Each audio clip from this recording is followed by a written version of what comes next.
Hi there. I just wanted to say a little bit about reading the textbook and how you can think productively about your experience reading the textbook. The first thing that you should note is that the readings for each week are listed in the syllabus, and that's what I have displayed here on the screen. You can see here the red highlighting is around week 3. We're in week 3 now as I'm making this video. And I've listed several sections from the textbook that you should read. Witten and Frank is, there are actually 4 authors of the textbook, but I listed as Witten and Frank. The original edition of the textbook only had 2 authors. Now, sometimes I've noticed that students, if they see something like several sections from chapter 4, they'll read all of chapter 4 and then get confused on the parts that we're not covering at that time. So, don't fall into that trap. If I list specific sections, just read those sections. And these section numbers that you see in the syllabus for the textbook refer to the 4th edition of the textbook. If you look at a different edition, the sections won't be corresponding to the material that I want you to be reading. So it's important to have the correct edition of the textbook. Some students have pointed out that I have some supplementary scans in Canvas that came from an earlier edition of the book. Yes, that's true. And where I have done that, it was because of either chapters that are no longer part of the textbook, but they were helpful parts of an earlier edition, or just because I had already scanned it and the material was the same, and so you may as well keep the scans that I had before. In any case, if you look at the syllabus, it always says explicitly what you should be reading. It will list from the textbook if you should get it directly from the 4th edition of the textbook, and wherever I have PDFs, you should go ahead and read those. Now, some students have said, how deeply do I need to understand the material? Can you give me some hints for how to do the readings so that I can know whether I'm keeping up properly? So in class today, I flashed up this slide, which is really pertaining to the readings for this week. But this is just an example of how I think about the readings. First of all, you never have to memorize things in this class because the exams are take-home exams. They're always open book, open note, and the homework assignments also. The only thing you ever have to do in class from memory are the quizzes, and you don't get points taken off for things that you get marked wrong on the quiz. You just get feedback. So you're not harmed in this class ever by not memorizing. The important thing is that what you should be able to do is understand as you read how to use the information. And the parts that are most important I'll talk about in lecture, and if I leave it out of lecture, then it's most likely something that I'm exposing you to prepare you for something I'll cover later, or exposing you to so that you know how to find it if you need it, or just to make you aware of what's out there, because you need to be able to find things even if I don't require you to find them in this class. Going forward and using these skills of machine learning, you'll want to know where to go back and look to push yourself further. Ultimately, this course is really just getting you started on your journey, but almost all of you will encounter machine learning in your careers, regardless of what career you're going into. It's just the way the world is going.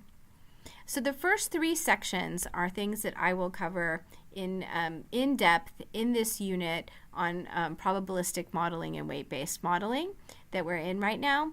And in particular, all of the math in section 4.2, I will have gone through by the time we're done preparing to do assignment 3, which will be assigned a week from now. In section 4.6, there's some math that we just aren't going to cover in this class. For weight-based models, I want you to understand the equation that gets learned and what it means and how it functions. But how the weights are adjusted during the learning process, we won't cover in detail in this class. In the family of weight-based models, there are lots of different approaches to learning those weights, and we'll talk about some of them at a high level and why there are differences and what they are meant to achieve, but we won't get down into all of the math for those. In terms of clustering, the readings for today covered the idea of clustering and some clustering algorithms. That's more for exposure. In class today, when we talked about clustering, we mostly talked about what clustering accomplishes for you, but the algorithms for actually doing clustering we won't cover until later in the semester. These last 2 bullet points there covering aspects of naive Bayes and Bayes nets, which is a more advanced form of Bayesian modeling, that we won't get to until a little bit later in the semester.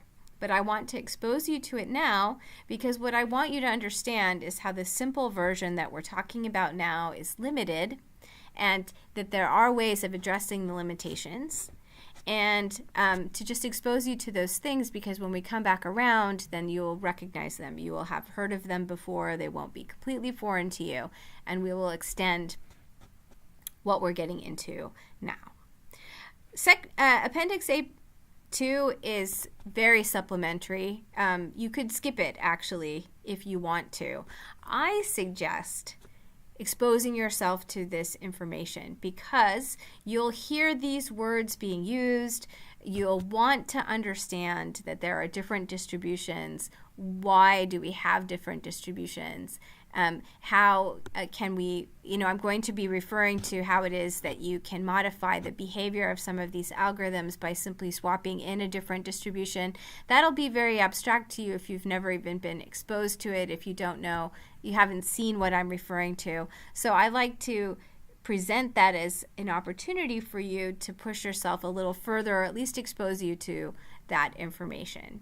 Because ultimately the idea is that machine learning, it's a big field, it's constantly changing. You're going to want to be able to expose yourself to new things that come out. You won't fully understand them if this is the only machine learning class you ever take, but you want to at least be able to appreciate enough of it so that you can talk to people who are more expert and work with those people and be able to make use of it in your work. It's a little bit like why parents make their kids take piano lessons, knowing that they're never going to grow up to be a concert pianist, but they want them to be able to appreciate music and to talk to musicians and to be able to enjoy music at a deeper level, having been exposed to some of the complexities. And this is really very much the same. You're going to come in contact with machine learning more and more throughout your career, and you may not be that person who's developing new machine learning algorithms, but you want to be able to make good use of machine learning, and you want to be able to work effectively with machine learning people. So hopefully this gives you some way of thinking about the readings for this class. Again, don't try to memorize everything. If you don't understand every detail, that's okay. You can remind yourself of what level is minimum that I require by paying attention in lecture to how much detail do I get into. If there are details I leave out, then that's not part of this minimum level of understanding that I require, but it's still valuable for you to try to absorb as much as you can. And if you want to ask questions about some of the material that I don't cover in lecture, you can ask about it. You can ask either in lecture or in office hours or in an email or on Piazza. You can always ask about things that aren't part of the minimum level of understanding that I require for you to successfully complete this class. I try to make it adjustable. I get students from all over campus, and you're all coming in at different levels, and so I don't want to restrict exposure to just the minimum, but I want to make a minimum that everyone can be successful at.